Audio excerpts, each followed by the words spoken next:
My guest this week here in Tel Aviv is the former Israeli Prime Minister Ehud Olmert.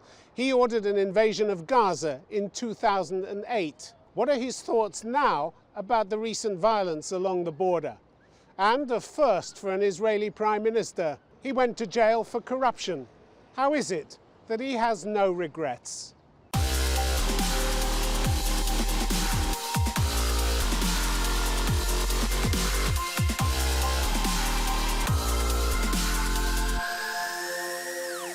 Ehud Olmert, welcome to Conflict Zone. Thank you. You said the other day, while the violence on the Gaza border was in full swing, that the Palestinians could still make a peace deal with Israel if they could seize the opportunity of a deal with Trump. You seriously think any Palestinian will seize the opportunity? We now have 1,000 Palestinian children injured by gunfire from your soldiers. You really think they're going to make peace with a country that does that? That's a complex question. So let's try and divide it into the different components, okay? Let's deal with the violence first. I very much am disturbed by the events in the border with Gaza. On the one hand, there is no question that Israel can't afford to have all these thousands of people penetrating into the part of Israel which is recognized by the entire international community to be Israel. This is not 1,000 an occupied children territory. Picked off by your snipers. It's not just 1,000. By snipers. Just a minute. It's not 1,000 kids only. There were tens of thousands of people, and they were indeed there were many casualties, and there were 62 people killed. And I'm terribly sorry and sad about it. And I also have serious questions as to what are the appropriate patterns of response to the illegal attempt to penetrate into Israel. Is it necessary to use the guns the way they were used, the snipers the way they were used? You have reservations about the lethal force that was used. I have questions. I have questions. I have wonders. I have doubts. Yes. Because the results speak for themselves, Yes. don't they? Yes. How many injuries, how many deaths on the Israeli side if it was such a mortal threat to the state of Israel? No one says. One injury. One injury. No one says that this was a mortal threat to the state of Israel. But that's the only So- condition under which you're supposed to No. use lethal force. So what do you use to do? What are you supposed to do when tens of thousands of people want to cross the border, enter illegally into your country? What do you want to do? What can you do? What would you do? What would you do in your own country? Had thousands of people from another country, from a hostile country, from an unfriendly country, try to penetrate into your country. Would you not try to stop them? How to do it exactly? What is the amount of force you can use is a question that needs to be asked. At the end of the day, don't pretend to argue, and I hope you don't, that the other side is made of angels. This is Hamas, an organization recognized. Children, you don't shoot children. You don't separate the children from the crowd that was trying to penetrate them. It's very Civilians difficult. and children are separated by international law from a crowd. They're separated by international not when law. They are encouraged and they are pushed to go by terrorists, Hamas terrorists. So The Red Cross says we have reminded Israel it is imperative that lethal force only be used as a last resort and when strictly unavoidable in order to protect life. I suggested at the beginning when you asked me, I suggested that we will first of all recognize the fact that this was an attempt to illegally penetrate into another country which has legally to be stopped. And the other issue is exactly how you do it and what amount of force you use it. That I said, I have my own questions about the way it was done, and I hope that I will get appropriate answers from my side. Am I happy? I'm very unhappy about the outcome. Was it inescapable? Was it essential? Was there no other way? I don't know. I doubt.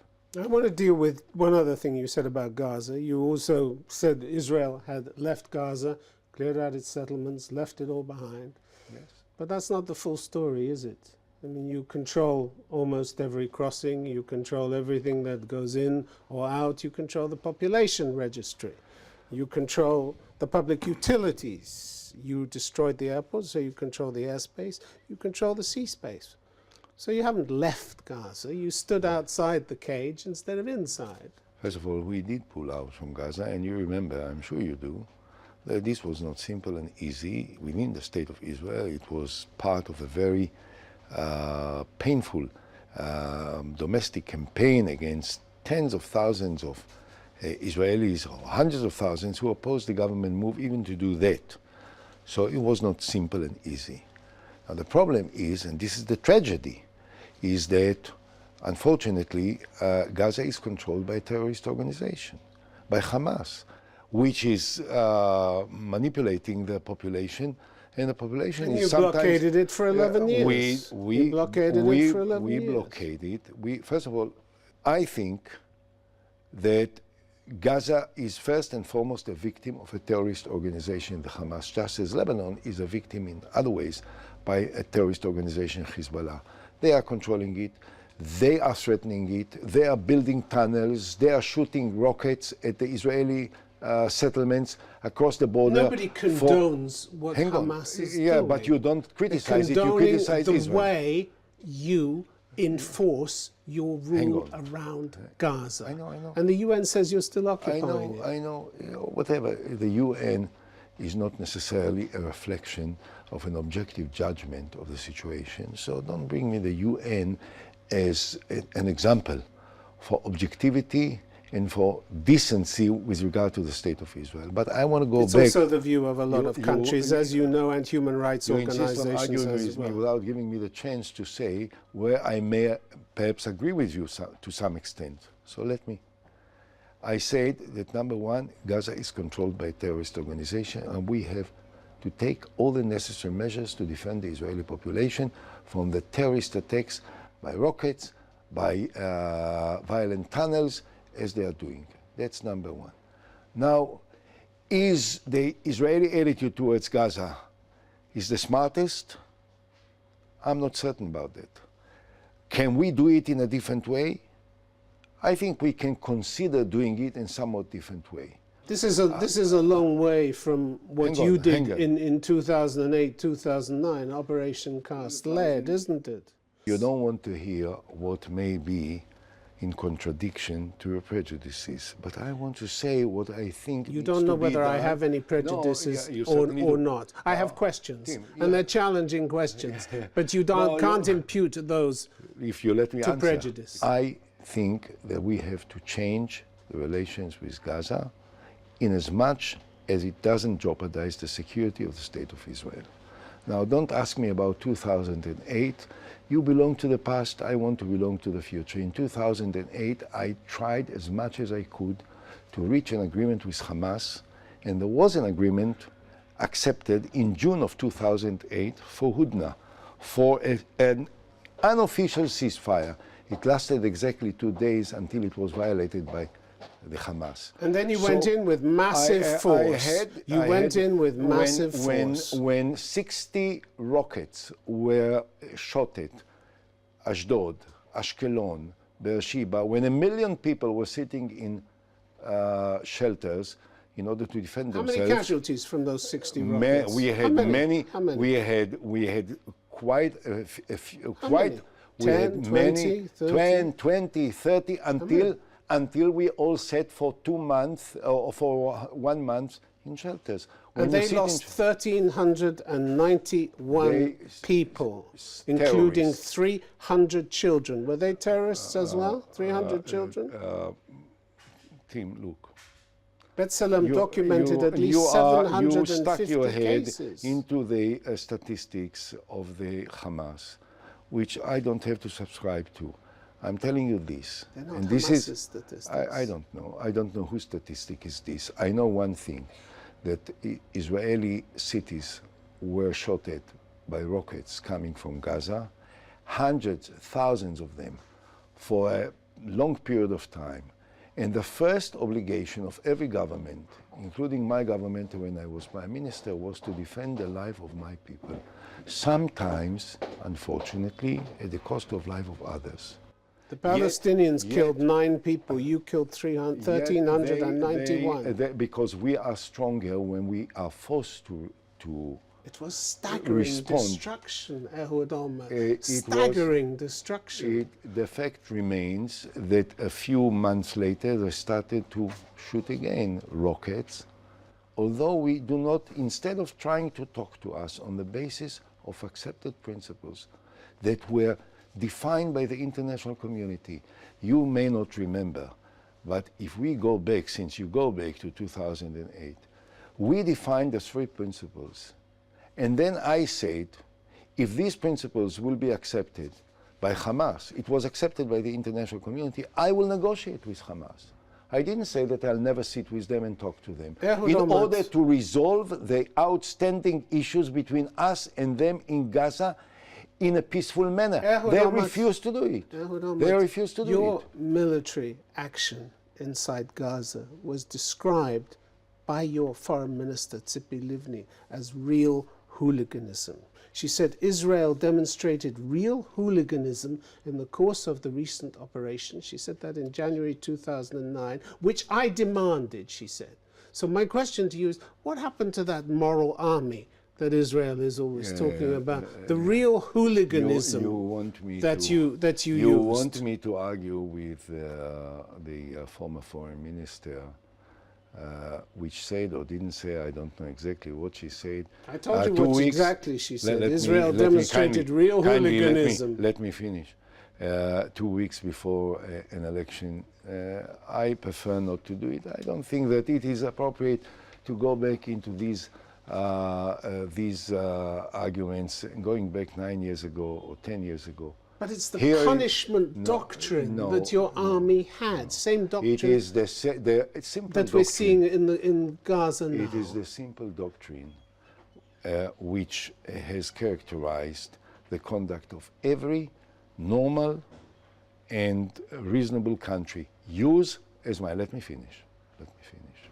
Which is when you are attacked by rockets into your cities, you have to defend yourselves.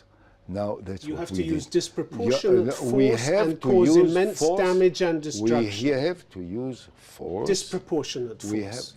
This is you discussing. No, Gadi Eisenkot, your current army chief, spelt it out in 2009 when he talked about your second war in Lebanon. He said what happened in the Dahia quarter of Beirut in 2006 will happen in every village from which shots are fired on Israel. We will use disproportionate force against it, and we will cause immense damage and destruction. Gives the game away, doesn't it? Look, number one, indeed, in order to deter terrorists, killers, murderers from continuing their endless attacks against innocent civilians, sometimes you have to use disproportionate force in order to stop them. We did it successfully in Lebanon. The number of casualties was minimal relative to the force that we used. In the Dahia, in the Beirut, there were not too many casualties, but the whole neighborhood was destroyed at that time, and it would have been destroyed again had they started to shoot against innocent civilians in the north part of Israel. How do you live with this huge loss of life very bad. that is caused by your orders? No, how do you live with that? It was caused by the fact that my people, my citizens, children in Israel, innocent children in Israel, were attacked. And your children sleep more easily because their children are killed? No, but when my children are not attacked by rockets coming from that side, they sleep better, yes. And they have to sleep better, and that's my responsibility. Compared to the number of children they lost, you lost very few. I don't want to cause the loss of life of children or for innocent. Sometimes I don't deny that the outcome of the counter-attack, which was unavoidable in order to defend us, caused the loss of life of other people, and some of them are innocent, unfortunately, and I regret it, and I'm sad about it. And as I said at the beginning, regarding the events that you mentioned of last week. In this context, I think that we have to consider other options of operations which will be less violent and less damaging. Let's talk about Iran. Donald Trump was pressed very hard by the current Israeli government to junk the nuclear deal. The Prime Minister's office said it was a bad deal. But for years, though, and back to the time when you were Prime Minister, Israel has been tremendously hypocritical about the nuclear issue, hasn't it? Telling Iran not to pursue its program, but refusing to come clean on the nuclear program that many experts are satisfied that you have, and the missiles, nuclear missiles that you possess. I definitely am not familiar with what they say about Israel, and I don't want to comment about that because I don't think that I should. You did comment. You did comment about it. You let the cat out of the bag anyway, didn't you? In December 2006, you told a German TV station, Iran openly, explicitly, and publicly threatens to wipe Israel off the map. Can you say this is the same level when they are aspiring to have nuclear weapons as America, France, Israel, and Russia? So you gave now a wonderful, perfect answer to the question, and I wonder why did you have to ask the question if you have such an answer? What is the comparison between Israel and Iran? Israel, whether they have nuclear weapons or not, and I'm not going to talk about it, never threatened to use it against anyone. Iran, openly and publicly, throughout all these years, including from 2006 and earlier to this day, threatened to wipe out Israel from the map. So, do you wonder why we are concerned about the possibility of Iran having nuclear power? No, that's not the point. Okay, Democracies, for what it's worth, are trying to tell the rest of the world that being a nuclear power has responsibilities. Who is Israel to maintain this, what you call it, strategic ambiguity, when you demand that everyone else comes clean about what they have? Everyone that threatens to wipe out another country from the map. You think they trust you any more than you trust them? You ignore. Did we ever threaten Iran of anything? Did we ever say that we want to wipe out? It doesn't matter whether the threat can be implicit or spoken, can't it? When you have it explicit, you read it out from your notes easily. When you don't have it, it's because it doesn't exist. We never threatened Iran.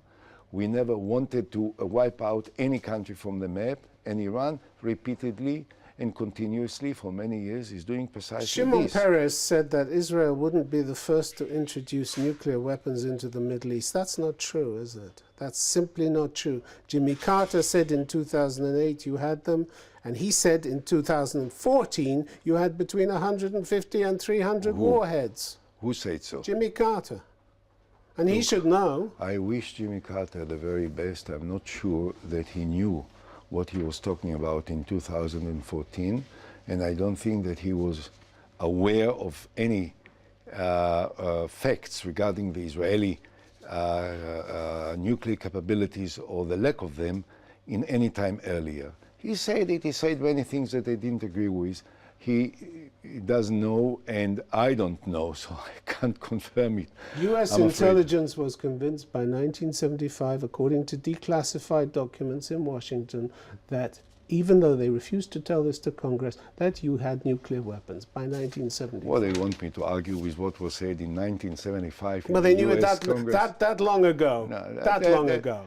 Look, there were so many nonsense stories that were spread about Israel and about Israel capabilities and what we have and what we don't have. I think it would be superfluous. It would be superfluous entirely to argue with this. Look, Israel said that we will not be the first to introduce nuclear weapons to the Middle East. Israel never said that we will attack another country in order to wipe it out of the map. Iran said it, and therefore the international community, not just Israel, Russia, not the friendliest to Israel, China, all the other countries of Europe, Iran, hang on, let me finish. Now, all of these countries signed an agreement with Iran to prevent Iran from possessing nuclear power. Why did they do it? because they know that if Iran will possess nuclear power, it will impact not just the Middle East, but the whole world in a very dramatic manner. So why do you try to argue with me about the concerns of Israel? This is the concern of all the international community. You're saying the world can't trust Iran. And as Prime Minister, I did say, by the way, time and again, that while we will do every possible effort to join forces with other countries in order to prevent Iran from possessing nuclear power, this is first and foremost a responsibility of the superpowers, of the United States, of Russia, of China, of Great Britain. It's a responsibility of France, of everybody who's in nuclear power. It's a responsibility of everyone. Particularly when a country threatens to use its power in order to wipe out of the map another country. And that's what the Iranians are doing. That's why it is such a concern for all of us. It comes down to trust, as you well know. Mr. Olmert, it comes down to a matter of trust. You're saying the world can't trust Iran. How on earth can anyone trust you? If you want to trust the Iranians, it's your problem.